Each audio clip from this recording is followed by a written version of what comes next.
Hi there everyone. Well, I have to repair this board because I couldn't get one at my regular source. They didn't have any of this particular board. There are four backlight boards in this particular TV. It's an old Sharp. So I could only get one of the other boards, which has the same set of transistors that I found were shorted in this board. Just two of them out of the 16 transistors that are on that board. That's distributed in different forms across the set.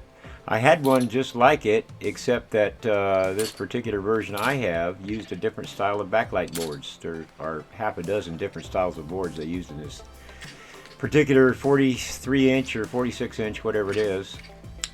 But I had to buy one of the other boards that complements the set and swap the parts out of that board and put them in the failed board. Fortunately, there were two sets of transistors on the replacement board. I say replacement, it's actually a donor board because I can't use it to replace the board directly.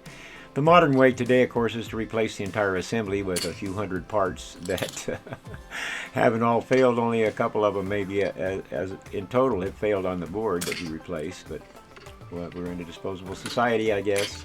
This is the old school way, using old school techniques that I've taught myself over the years.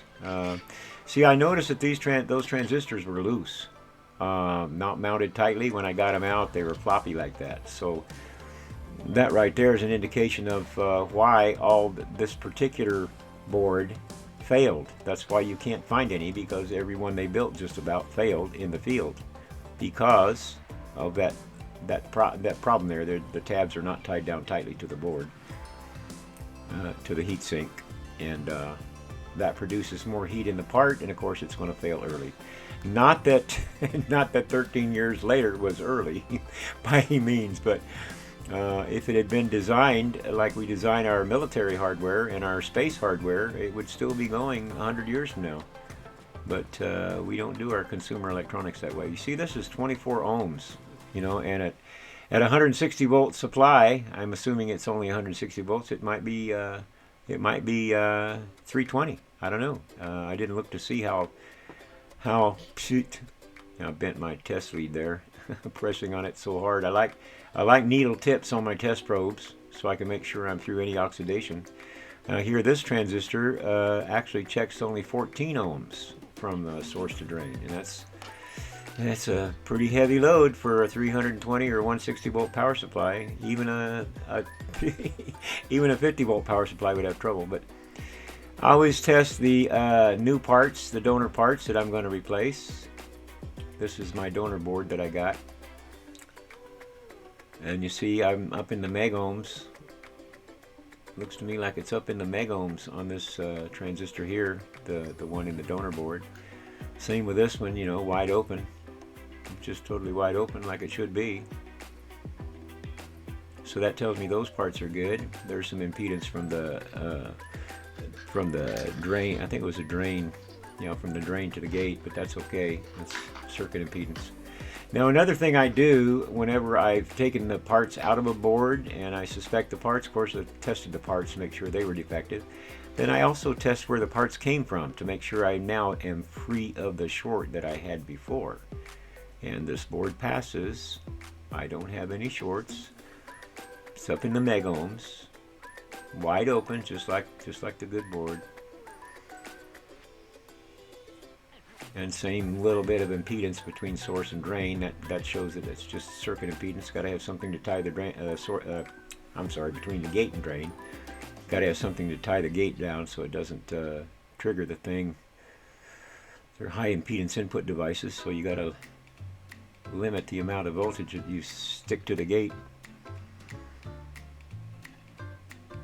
Yep. Testing the other set of parts on the board to make sure they're good, and it doesn't hurt to retest those just to make sure I didn't miss something. I'm a former test engineer, so I really believe in testing. The more testing, the better. Same with your body. The more diagnostics you can have, the better off you are. Now, those tests clear, so now I'm ready to extract my donor parts See, I'm just showing you again the defect here. They're loose. I want to show you something else that I've come to check for. Now, those tabs that mount the transistor to the heatsink, those don't actually get hot. What gets hot is the area near the leads, the thicker part of the transistor, and you'll see that there isn't any heatsink compound left hardly on that part, and they didn't apply it to the body of the part to begin with. So that again induces a premature failure of the component. And I'm going to take these out now with the heatsink. This is my Weller soldering iron I've had for, geez, I think 40 years. It was a gift to me when I departed my first stint at the medical plant when it was called Bourne's Life Systems before it became Bear Medical. And I was just a grunt technician on the floor at that time. But I enjoy soldering. The smell of the smell of the rosin, you know, the flux. I love that smell. Just a cheap little Radio Shack solder sucker there with my Weller iron. Does a good job. Yeah, as I was saying, I got that iron as a gift from one of the supervisors when I was departing. One of the last things he asked me to do was to repair all their Weller irons they had in the plant. So he brought, I don't know, he brought a couple dozen, and I diagnosed them all and ordered the parts. And when I was finished, he says he gave me, I think he gave me 3 of them to take home with me as a parting gift. And I still use this one today. I had to replace the handset, but fortunately parts are still available that work with it. Now you see, those parts are nice and tight like they should be. They should have been, the others should have been tight. So to me, and this has adequate heatsink as well, I look at my heatsink compound.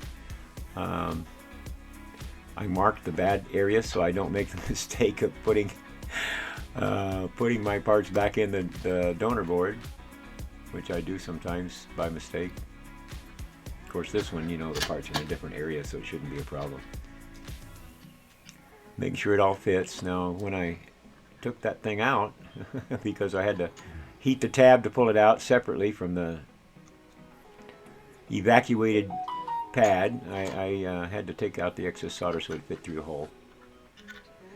So now we fit through the hole.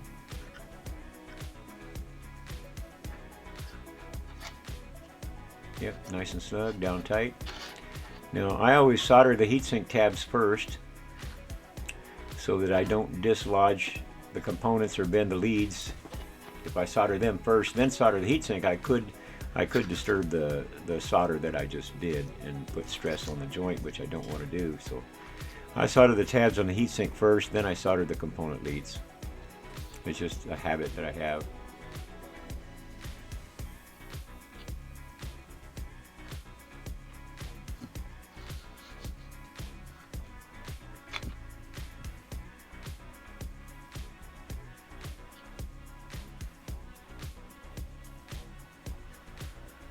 Getting some nice wetting action there. Another reason I just love that iron, and that big tip, that's a, I think it's a PT D7.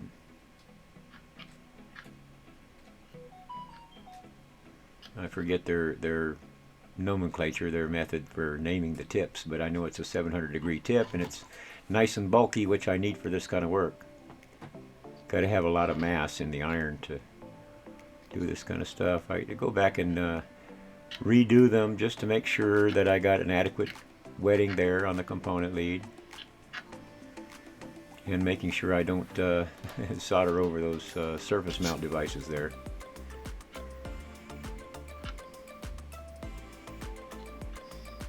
Yep, good combination, Weller soldering iron and Kester solder. Can't beat it. I love Kester, that's my favorite brand, 6040. That's what you use. Well, anyway, see there, show you I have no shorts left. Pretty good. So now I'd go out there right now, you know, after I get this board cleaned up, I'd go out there right now tonight and put it in a set and see what it does. But It's raining outside, and I don't like, my shop is run by, believe it or not, a heavy-duty extension cord, because I don't have power installed in my container where I use for a shop. But we'll clean off the board here and be ready to go. Looks pretty nice. I think I got a pretty good chance of having addressed the problem. That's the only short I could find in the set. Cross-checked it a couple of ways per my normal technique. And there you have it. Thanks for watching, and I'll see you on the next video. Bye now.